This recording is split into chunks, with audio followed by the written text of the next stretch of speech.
Ok, alors comment fait-on quand on a un stock de produits inutiles sur les bras, mais qu'on veut être sûr de les vendre? Eh bien, on fait comme Albert Lasker. Si tu n'es pas encore abonné à SmartLearn, sache que dans cette mini-série, on découvre ensemble les plus grands communicants, propagandistes, manipulateurs d'opinion publique de l'histoire contemporaine. Et puis, si tu n'as pas encore vu les derniers épisodes, tu pourras les voir après, il n'y a aucun souci là-dessus. Tu peux aussi rejoindre mon canal Telegram privé pour accéder gratuitement à mes meilleurs plans qui sont réservés à mes plus fidèles abonnés. Alors, bref, on commence pour notre petite histoire du jour qui va parler de Albert Lasker. On avait vu dans les derniers épisodes que début du XXe siècle, la propagande, le marketing, tout ça c'est encore beaucoup de bourrinage. On avait vu comment on avait fait pour persuader les Américains de s'engager dans une guerre qui pourtant était à des kilomètres de leur territoire, des milliers de kilomètres.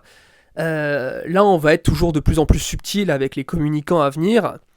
Et Lasker, quand il va évoluer dans le monde de la publicité, on va voir ensemble qu'il va développer différentes stratégies qui encore maintenant ont été perfectionnées et existent toujours. Alors, déjà Lasker, ce qui va le guider dans ses travaux, c'est que un collègue, un jour, un certain Kennedy, lui explique une stratégie explicative, autrement dit le pourquoi du produit. C'est-à-dire que avant, dans le temps, les gens, s'ils n'avaient pas besoin d'un produit, ils n'achetaient pas le produit. Ils ne réfléchissaient pas plus que ça. Avec Lasker, ça va être un peu les débuts de la séduction du client. On va essayer d'argumenter, de lui expliquer pourquoi il a besoin du produit, d'être beaucoup plus rationnel. Lui dire, voilà, vous avez tel problème, etc., etc., etc. Et c'est ça qui va permettre aussi de promouvoir le produit. Donc voilà pour ça. Et de cela va découler la stratégie du pivot.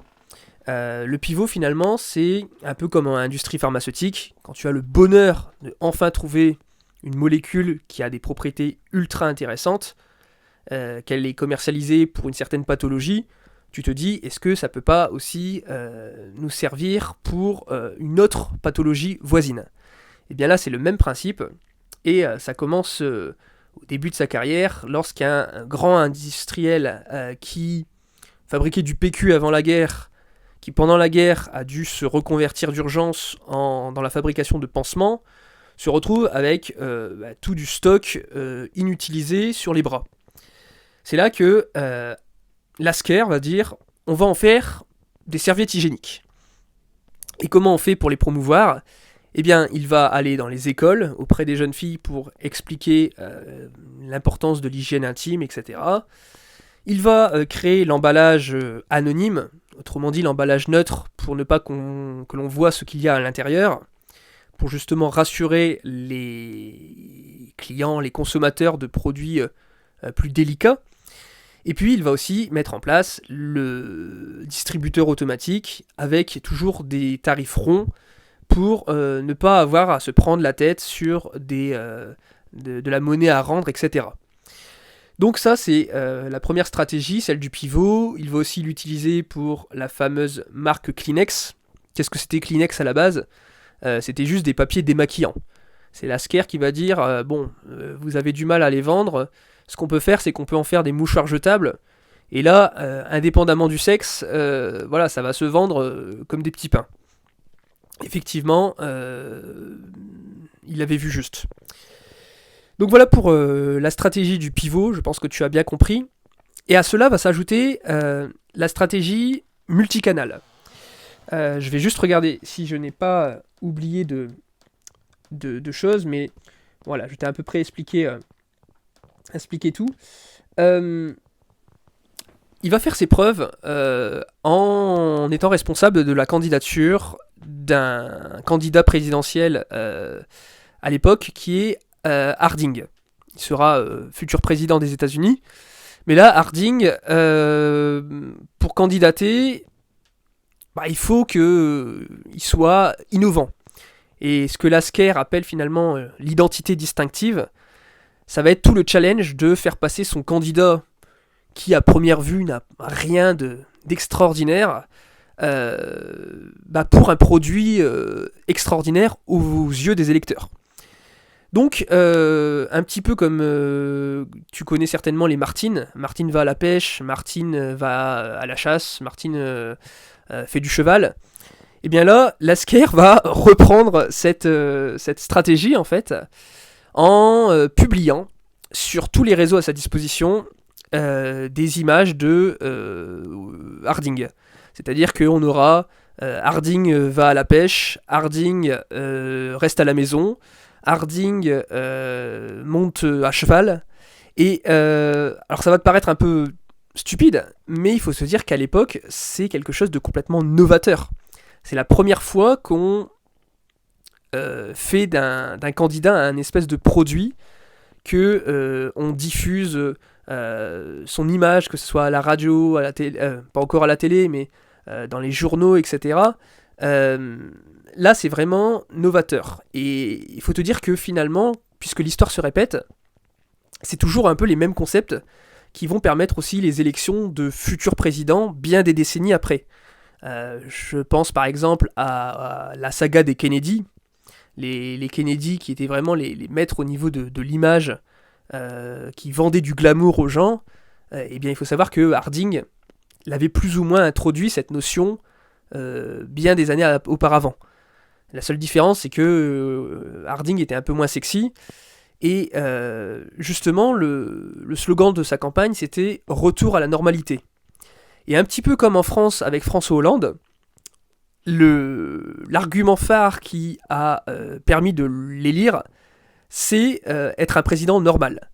Parce que le slogan « Retour à la normalité », finalement, rassurait les électeurs quant à l'apaisement qui allait arriver aux États-Unis.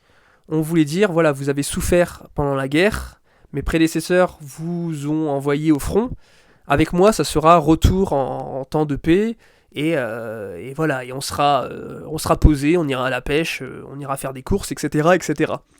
Donc voilà, t'as compris un peu l'idée, et toujours un peu dans cette stratégie multicanale, Albert Lasker va incorporer ce qu'on appelle les soap opéras. C'est-à-dire, il va mélanger, avoir l'idée de mixer la consommation avec le divertissement. On va avoir l'apparition de mini-sketchs, de feuilletons radiographiques qu'on passe à la radio, qui vont être entrecoupés des publicités. Et les publicités, ça ne sont ni plus ni moins que les annonces des clients de Lasker. Pour les plus gros, les plus connus, tu connais certainement Kellogg's, Paramount, Frigidaire. Tout ça, c'est un moyen d'attirer les gens par le divertissement pour mieux justement vendre par derrière.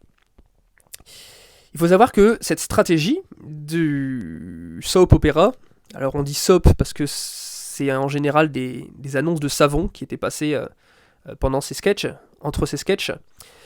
Et ça va servir aussi jusqu'à, à nouveau en politique, lorsqu'il va devoir soutenir un autre candidat, il va falloir déglinguer l'adversaire adverse. L'adversaire adverse, c'est un certain Upton Sinclair, qui est socialiste, et qui va littéralement se faire voler l'élection des doigts avec les nouvelles stratégies de Lasker. Je m'explique. Lasker va introduire plus ou moins la notion de segmentation de l'électorat. C'est-à-dire que une fois que Upton Sinclair, puisqu'il est socialiste et que la majorité des élus socialistes sont athées, va faire une déclaration contre l'Église, Lasker va se dépêcher de faire un répertoire de toutes les citations anti-Église de Sinclair. Et là, il va envoyer la liste à un certain prêtre. Il va faire de même avec les juifs, les avocats, les médecins, les universitaires. Et finalement, ça va être l'effet boule de neige qui va s'opérer. C'est-à-dire que le prêtre va protester, va s'indigner, il va faire le lendemain un sermon contre les idées qui sont véhiculées. Le sermon va être repris par la presse sous l'appui de Lasker. La presse va diffuser le sermon du prêtre. Les autres prêtres vont, quant à eux, par solidarité, soutenir ce mouvement. Et très vite, on va avoir des manifestations chrétiennes dans les églises contre Sinclair. Et le coup de grâce sera justement Lasker qui va reprendre ces protestations chrétiennes par la radio. Donc tu vois que, encore une fois, on a vraiment tel canal qui conduit à tel résultat, qui est repris par tel autre canal, qui reconduit à encore un résultat encore plus gros, qui prend de l'ampleur toujours plus. Alors que de base, c'est simplement la communauté chrétienne, mais on le diffuse à tout un pays comme étant un effet de protestation majeure. C'est aussi ce qui va faire, toujours dans cette logique de divertissement et de consommation, il va reprendre cet effet des soap-opéras, sauf qu'il va transformer les sketchs.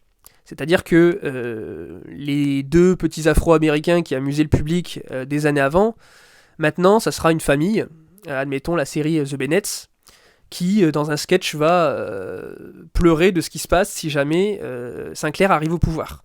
Donc le père va dire, je vais perdre mon travail, la fille va s'inquiéter de ne plus pouvoir continuer ses études, et le fils de ne plus pouvoir aller au cinéma.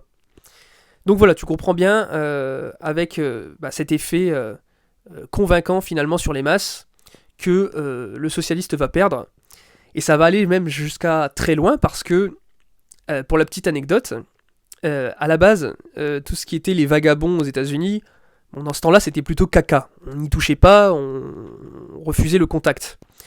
Et Sinclair, forcément, c'était l'élu des vagabonds, l'élu du caca.